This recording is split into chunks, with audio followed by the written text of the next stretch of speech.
You ever wonder why you can't read anymore? Like actually read. A full page. A full thought. Your phone lights up, your thoughts scatter, and your mind feels owned. You don't choose where your attention goes anymore. It's pulled, yanked by invisible strings. And the worst part? We treat it like weakness. But what if the game was rigged from the start? What if distraction was never your fault? I used to think I had a focus problem. Couldn't sit still, couldn't finish books, couldn't listen without zoning out halfway through. I blamed myself like everyone does. Too weak, too lazy, not disciplined enough. But over time, something stopped adding up. Because I remembered being a kid, sitting for hours with Legos, with stories, with silence. I wasn't born fragmented. So what changed? I started tracing the thread. And what I found was this. I didn't lose my attention. It was taken. Let's be clear, this isn't a story about phones are bad, or take a digital detox. This is about war. A hidden war on the deepest, most personal part of you. Your ability to focus, to think, to want what you want, not what a machine decided you should crave. And the worst part? This war is being waged quietly, cleanly, with smiles and convenience. No smoke, no blood, just frictionless surrender. See, the moment we traded boredom for constant stimulation, something cracked open. Not just our habits, but our psychology. Platforms like Instagram, TikTok, YouTube Shorts, they're not just apps. They're behavioral casinos, built to hijack your dopamine cycle. Designed to keep you in a loop that feels like freedom but functions like a cage. Each swipe trains your brain to expect something new. Each pause is a psychological microbet. Will this next thing entertain me more than the last? And when you multiply that 1,000 times a day, every day, you're not just distracted. You're being reprogrammed.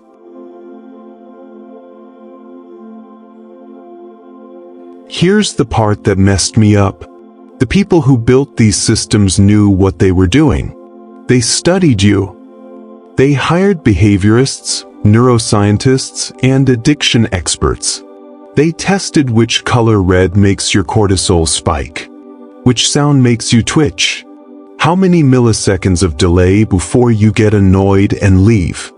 And then they designed around it. You didn't lose focus. You were targeted. The algorithm doesn't care about your dreams, your soul, your art, your silence. It cares about retention. And attention is the currency it bleeds from your mind, one scroll at a time. They took the thing that made you human, your ability to sit with a thought, and they split it into 1,000 pieces, just so they could sell you back a version of yourself you wouldn't even recognize. There's a reason you check your phone the second you wake up. There's a reason you can't eat a meal without pulling it out. It's not weakness. It's design. Your attention was turned into a product. And like any product, it needed to be harvested, refined, and sold. But what makes this war so insidious is that it doesn't feel like war. It feels like comfort, like connection, like keeping up. That's the genius of it. They didn't chain your hands. They rewired your cravings. So now we crave the very thing that is killing our ability to stay present. Sometimes I look around and realize we're all ghosts now. Haunted not by the past, but by constant stimulation. Too wired to think, too busy to feel, too entertained to ever get bored again. And boredom? That ancient, powerful space where all creativity and reflection used to begin? It's extinct, buried under likes and videos and cheap dopamine. And that's not just sad, it's strategic.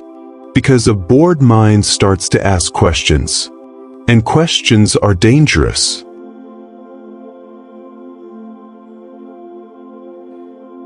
I don't say this to scare you. I say it because I wish someone had said it to me, plainly, early, without trying to sell me a productivity app on the side. You were never meant to multitask your soul into fragments.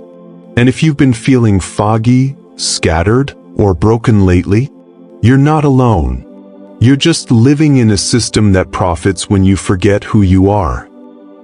But here's where it gets disturbing. We didn't just build systems that steal our attention. We built ones that train us to give it away willingly. You think you're choosing to scroll? You're not. You're reacting, like a rat in a lab, nose pressed against the lever, waiting for the next pellet of validation. Swipe. Click. Ping. Reward. Uncertainty. More reward. That's not an accident. That's operant conditioning, wrapped in pastel UI and notification badges. See, they studied addiction long before you were even online. And they realized something terrifying. You don't need to be physically addicted to be controlled. All you need is just enough stimulation to keep you from asking why you're still here. Still scrolling. Still watching. Still numb. Every time you hesitate, they watch. Every hesitation is data. Every data point becomes a prediction. And every prediction becomes a chain. They know when you're bored. They know when you're depressed. They know the exact moment you're most likely to give in. Not because they're evil masterminds, but because the system learns. It doesn't care about morality. It only cares about engagement. And that makes it dangerous. Because anything that gets your attention wins. Even if it's toxic. Even if it's rage. Even if it's fear. That's why your feed is never neutral. It's not designed to show you what's true. It's designed to show you what keeps you staring. If sadness keeps you staring, you'll see sadness. If outrage keeps you staring, you'll see outrage. If chaos keeps you awake at 3 a.m., they'll sell you chaos in high definition. And you'll keep watching. Because it feels urgent. Because it feels real. But it's not. It's a mirror made of noise, reflecting back the worst parts of you so you'll never look away.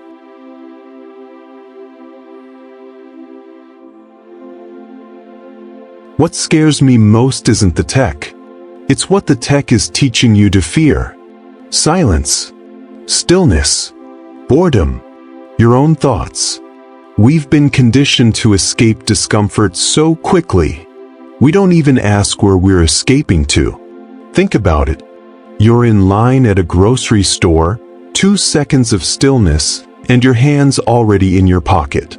You open your phone like it's a cigarette. Like it'll calm the storm inside you. But what if the storm was planted by the phone in the first place?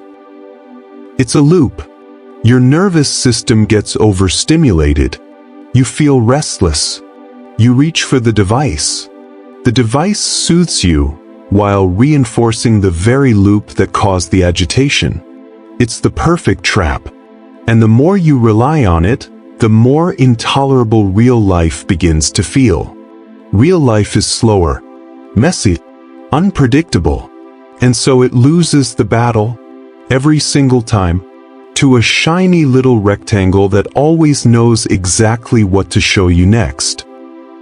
But here's where it gets darker. It's not just about distraction anymore. It's about identity. Every click, every scroll, every delay before you tap, it becomes part of your digital self. The algorithm watches your behavior and builds a version of you. A model. A ghost. And then, it starts feeding that ghost. It doesn't care who you really are. It cares who you've become in its world. And over time, the real you bends.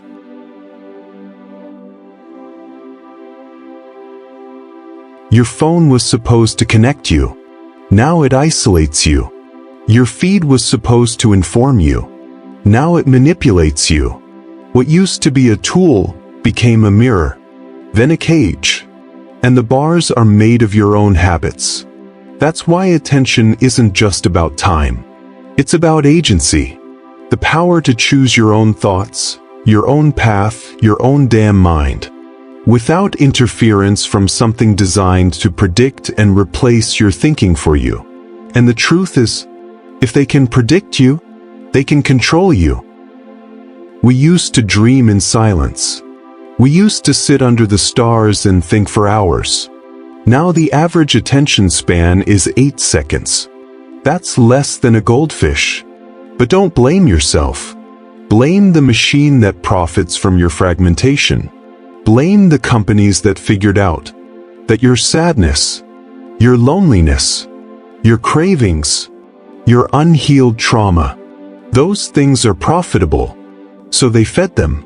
They amplified them, and then they sold you an endless stream of distractions to numb them out. This is what they don't tell you. You're not addicted because you're weak. You're addicted because you were studied.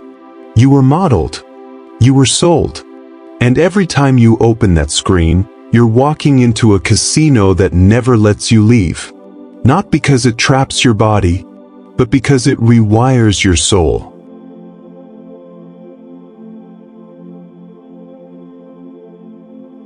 You ever notice how hard it is to question what you believe, when your beliefs are constantly being fed back to you? Every time you open your feed, you're not just seeing the world. You're seeing a version of the world that was curated for you by a machine that thinks it knows what you want, what you fear, what you'll click. But underneath that personalization is something far more dangerous: persuasion.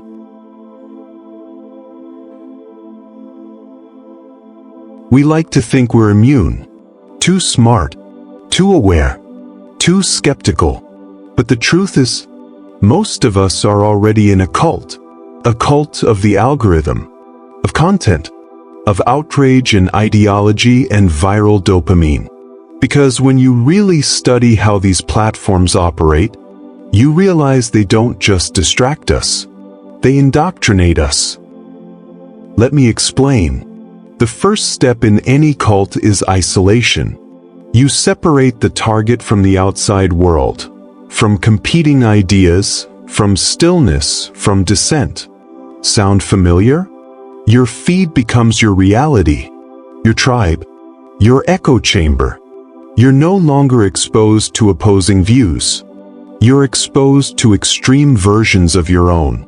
It's like living in a hall of mirrors, each one showing a slightly more distorted version of your own thoughts, until you mistake the reflection for the truth. And just like that, your mind isn't yours anymore.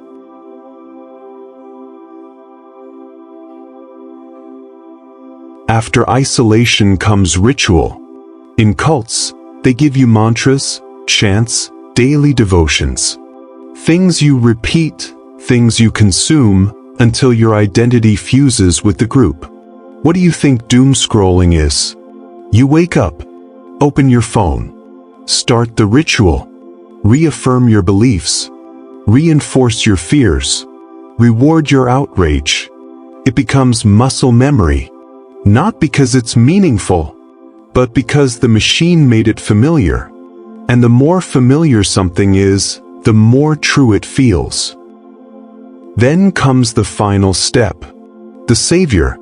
Every cult has one. The promise of a better future. A leader. A lifestyle. A clean, simple answer. And in our digital cults, the savior is the feed itself. That next scroll. That next video. That next hit of meaning. The promise is never said out loud, but it's felt. That maybe the next post will make you feel seen. Maybe the next clip will explain why you feel so lost. Maybe the next thread will finally fix you. It's not content. It's hope. And that's why it works. I've seen smart people, brilliant people, fall into ideological rabbit holes they never meant to dig. Not because they were naive, but because the platforms slowly fed them a reality that didn't look extreme. until it was the only thing they could see. That's not discovery. That's conditioning. You don't believe what you want. You believe what you're shown enough times to feel real. And the worst part? You think you're free. Because the door is always open. You could log off. You could delete the app. But cults don't need cages anymore. Not when they can build comfort around control. Not when the world outside feels scarier than the one inside the scroll. You think tech wants to empower you? No. Tech wants to enclose you. Wants to flatten your thoughts into categories. Wants to reduce your soul into metrics. Wants to replace your curiosity with certainty, your doubts with trends, your agency with habit. And once you stop questioning the feed, you stop questioning everything.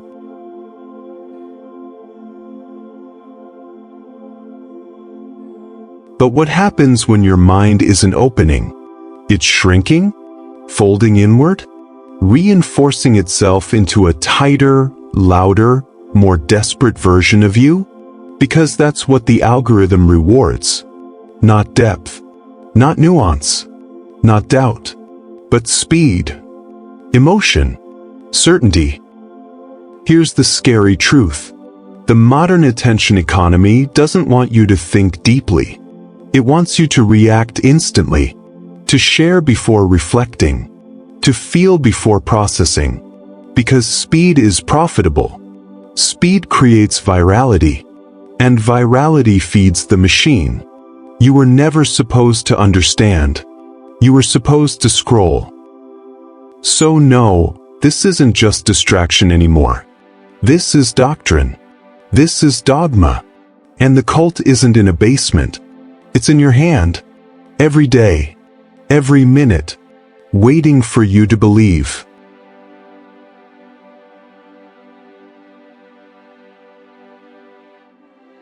They don't need to create your wounds. They just need to find them.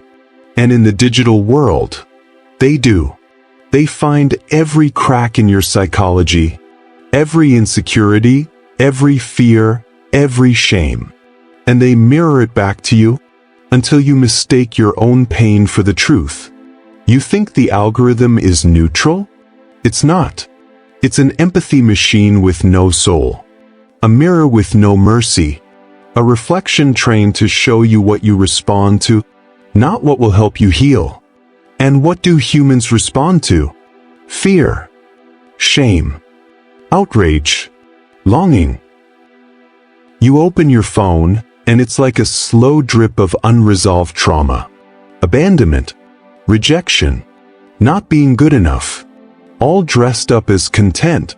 Quotes, reels, self-help advice that almost helps, but not quite. Just enough to keep the wound open. Just enough to keep you scrolling. Because healing is quiet. Healing is boring. And boring doesn't sell. These platforms don't heal you. They feed on your unfinished stories. They take your heartbreak and give you 10,000 breakup videos. They take your loneliness and hand you curated influencers who look happy without you. They take your anxiety and loop you into conspiracies, health spirals, and vague threats you can't fix. It's not support. It's exploitation. And the more pain you carry, the longer you stay.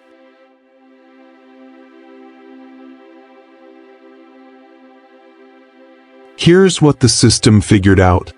We don't just want information. We want relief. But instead of offering actual relief, it offers dopamine substitutes, quick hits, surface solutions, shiny answers to questions we haven't even formed properly yet. And while you're chasing the next post, the next idea, the next viral truth bomb, you never stop to ask, why am I still hurting? Because here's the truth. If you healed, you'd leave. You'd stop scrolling. You'd stop obsessing. You'd stop needing the validation loop that these platforms are built on. That's not good for business. So instead, They keep you just sick enough to need another dose. It's not just tech anymore. It's digital trauma capitalism, where your most intimate patterns, your grief, your self-hate, your addictions, become behavioral gold. The more predictable your pain is, the more profitable your attention becomes. So they build the perfect loop. Trigger, swipe, distract, repeat. And because it feels like comfort, you stop questioning it. You stop questioning why you're anxious, why you feel numb, why you can't focus. You blame yourself, and that's the final cruelty. They hurt you, then convince you that the wound is your fault.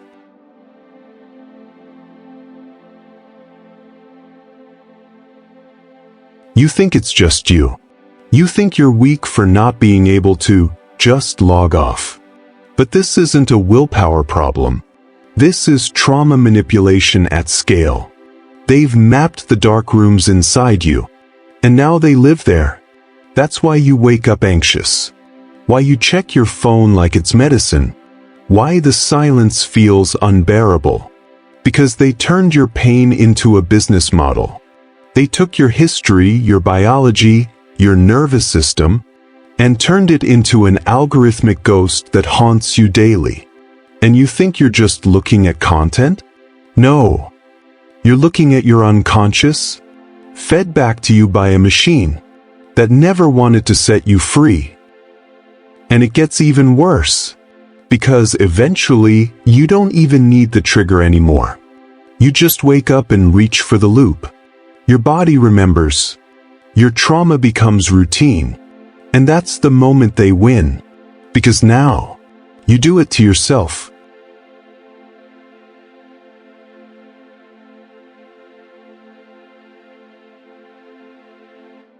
There's something nobody wants to admit about all of this. We're not just victims of attention hijacking. We're co-conspirators. You and I. We let it in. We let it track us. We begged it to entertain us. We needed it to distract us from ourselves. Because silence is terrifying. Because boredom feels like death. Because being alone with your own mind has become unnatural. That's the final stage of this war. It's not about ads. It's not even about control. It's about dependence.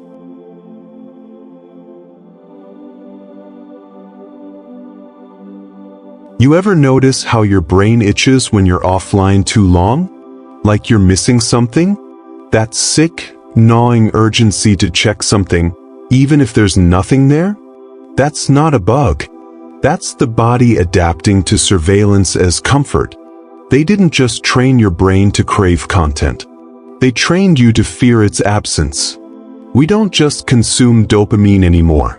We rely on it to escape an identity we never got time to develop. Because when your mind is fragmented 1,000 times a day, how the hell are you supposed to know who you are? The saddest part is this. We've lost the ability to be alone without being lonely.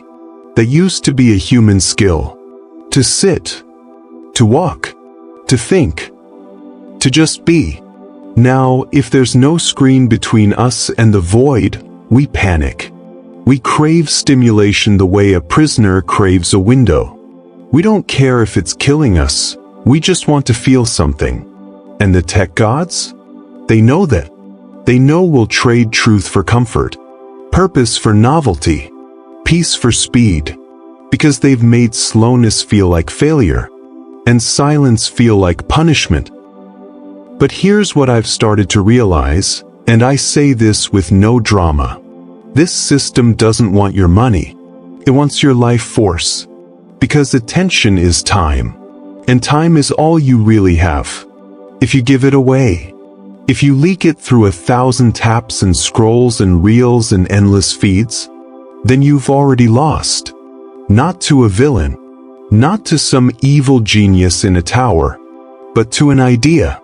To the belief that your mind is a product to be rented out. That you are not sovereign. That you are just a set of eyes waiting to be captured.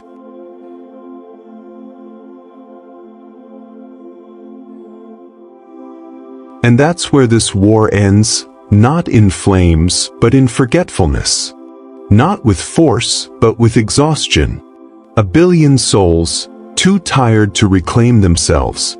Too distracted to remember they ever belonged to themselves in the first place. So what's the real cost?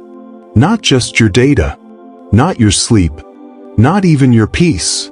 The real cost is that you stop asking the big questions. You stop wondering why you feel empty.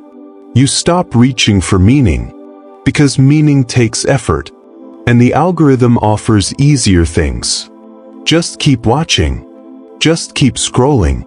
Just keep being available. But if they can train you, then maybe you can untrain yourself. Maybe the war isn't lost. Maybe silence is the weapon they fear most.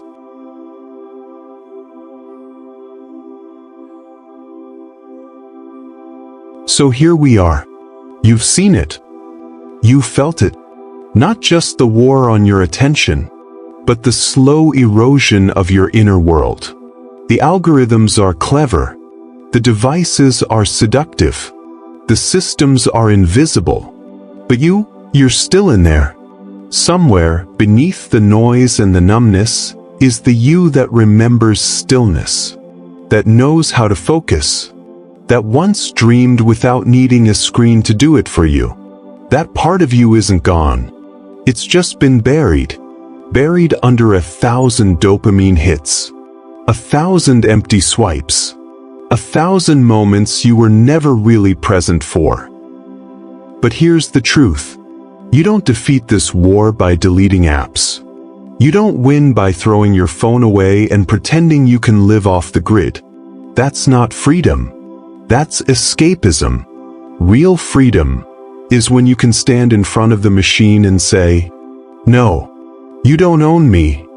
Freedom is when you can look at your own boredom and not run. When you can sit in silence and not flinch.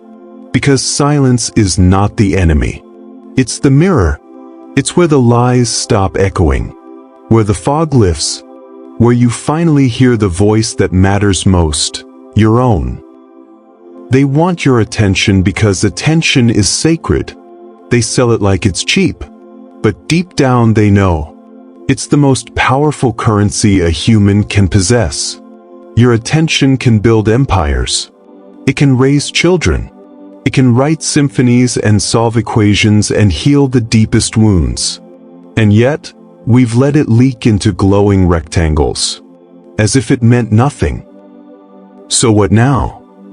What do we do after seeing the battlefield? We begin the slow, deliberate act of reclaiming ourselves.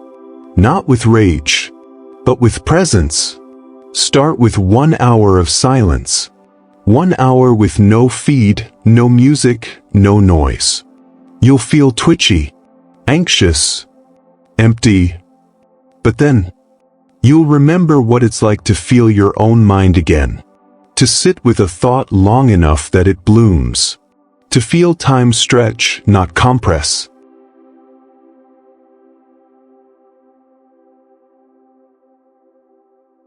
So take back your gaze. Reclaim your stillness. Defend the fortress of your mind like your life depends on it. Because it does. This war on your attention, it only wins when you forget who you are. And if you're hearing this right now, you haven't forgotten. Not completely. And that is your revolution. Silence is not emptiness. It's the sound of freedom returning.